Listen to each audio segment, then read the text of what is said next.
त्रिशूल Patil माझ्यासोबतच social मीडियावरती रविराज साबळे आणि त्रिशूल पाटील यांना धमक्या येत असल्याचे पोस्ट मोठ्या प्रमाणामध्ये व्हायरल झाले आणि ते त्यानंतर माझ्यासोबतच आझाद मैदानावरून धमक्या येत असतानाच्या पोस्ट ज्या आहेत ते व्हायरल झाल्या.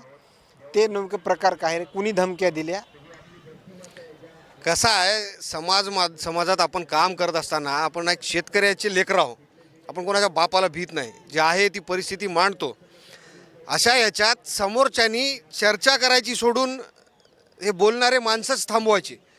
आज तुम्ही पाहताय, मी एकटाच नाही, रविराज भाऊ असतील, कराळे सर असतील, कांगणे सर असतील, मगर सर असतील, किंवा मग ते पुण्याचे एक दोन क्रिएटर आहे जे आज समाजाची बाजू मांडत आहे या ठिकाणी सोशल मीडियावर. मीडिया चॅनल तर सगळे विकत घेतलेले आहे सरकारनं. मग हे पोरं कोणाला आवरायले नाही, याच्या काही अपेक्षा नाही, याला काय कुठं मॅनेज होत नाही, मग काय करायचं? मग याला धमक्या द्यायच्या, याची रेकी करायची, याचा आवाज बंद पडला पाहिजे. पण अशा आवाजा गिवाला तर आम्ही काय घाबरत नाही. महाराष्ट्रानं दाखवून दिलं, तुम्ही पाहिजे. ज्या काही म्हणजे फोन कॉलवरून धमक्या वगैरे तुम्हाला आल्या आहेत, मात्र त्या संदर्भात रीतसर तक्रार वगैरे पोलीस स्टेशनमध्ये तुम्ही दिली आहे का? नाही, मी पोलिसांसोबत चर्चा केली. मी पोलीस स्टेशनला गेलो होतो. माझं लेटर वगैरे सरांच्या हातात दिलं मी. मी उद्या SP ऑफिसला पण जाणार आहे. इकडून गेल्यानंतर दिला आपण जे काय ते कायदेशीर, आपण कायदेशीरच करणार आहे. काय आता त्यांनी धमक्या दिल्या म्हणून आपण धमक्या द्यायचा असा विषय नाही. पण आपण सक्षम आहोत, तयार आहोत, अलर्ट आहोत, काय अडचण. आता जर वारंवार अशा जर धमक्या यायला लागल्या तर तुम्ही बाकी काही वरिष्ठ प्रशासनाला त्या संदर्भात माहिती वगैरे देणार आहात? पोलीस अधीक्षक असेल किंवा आणखीन कोणी? कारण की म्हणजे पोलीस प्रशासनाच्या ग्रामीणच्या पातळीवर तुम्ही ह्या तक्रारी दिल्या असं म्हणतायत, मात्र पोलीस अधीक्षकांची त्या संदर्भात भेट वगैरे घेणार आहात? हा, उद्या घेणार आहे. इकडून गेल्यानंतर घेणार आहे. काल आपला प्रोग्राम होता पुण्याला. मी ते काय घेणार नव्हतो, पण हे प्रकरण वाढतच आहे.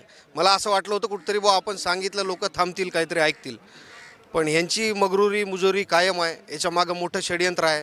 मला तर वाटतं मोठ्या प्रमाणात पैसा खर्च केला जात असेल की ह्या पोरांना थांबवण्यासाठी. कमेंट असेल किंवा मग तुम्हाला प्रायव्हेटमध्ये मेसेज यायले, तू असं करतो, तू तसं करतो. हे कुठंतरी चुकीचं आहे. ठराविक लोकांना उकसून द्यायचं या पोराच्या विरोधात आणि मग ते त्यांचं काम करत राहते. काल जी मुख्यमंत्र्यांनी कर्जमाफीची घोषणा केली, मात्र त्यावरून तुम्हाला काय वाटतं? त्या संदर्भात काही व्हिडिओ वगैरे तुम्ही बनवलेले आहेत? कोणती कर्जमाफी केली? 7-12 कोरा करणार होते. कानात विडे आहे का शेतकऱ्याच्या धोत्रावर इन करता का आम्ही?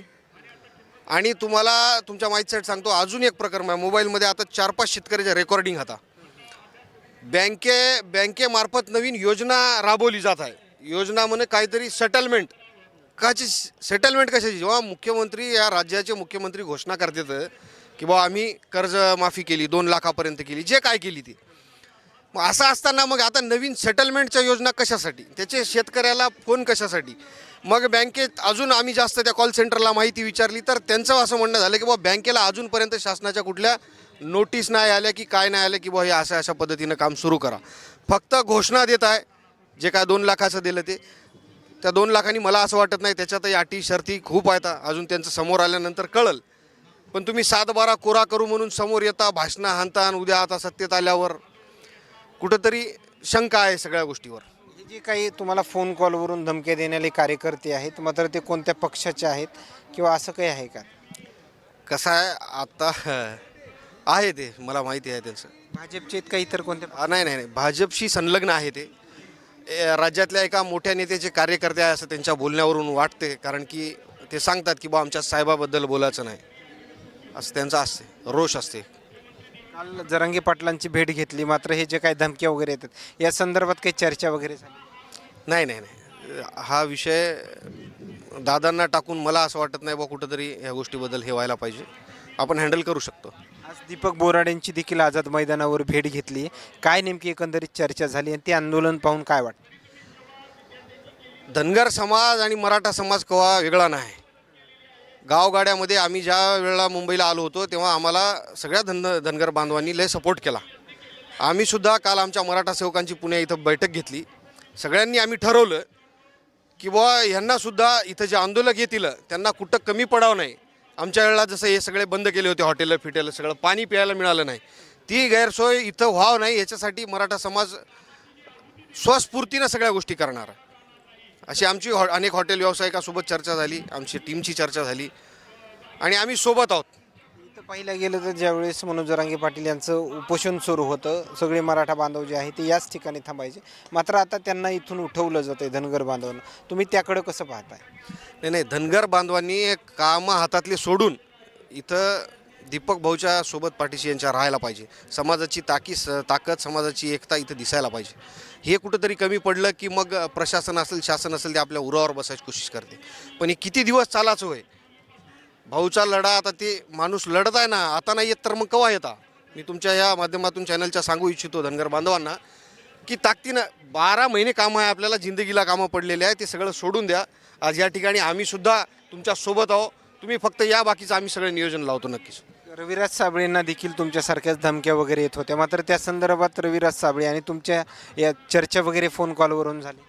हां, ते सगळं झाल्यानंतर आम्ही एकमेकाचे नंबर पहिले आमची काय ओळख नव्हती. आम्ही सोशल मीडियावरच एकमेकांना पाहतो. त्यांचं काम मोठं आहे, चांगलं आहे. त्यांच्यावरही ह्या प्रकारचं म्हणजे रेकी करणं, हे करणं, असेच प्रकार माझ्यासोबतही घडले. अनेक फोनवर धमक्या, डिस्टर्ब करण्यासाठी हे सगळं चालू आहे. आणि सरकारवर आमच्या दोघांचा रोष असतो किंवा जे कोण क्रिएटर असेल, तर सरकारने थेट काय करायचं ते करावं. विनाकारण असले भांडुगळं पाठवून आणि त्याला खतपाणी घालून ते आमच्यावर सोडून याच्यातून फडणवीसला काय साध्य करायचं आहे आम्हाला माहीत नाही. मोठा कटाचा भाग आहे. जरांगे पाटील उद्या या उपोषणाला भेट वगैरे देणार आहेत असं काही माहिती वगैरे? नाही, असं काही चर्चा तर नाही झाली, पण ते येतील. दादा कायम सपोर्टमध्ये असतात आणि पहिलेपासूनच आहे. अनेक बातम्या तुम्ही पाहिल्या असेल, सगळ्या गोष्टीमध्ये सांगते दादा.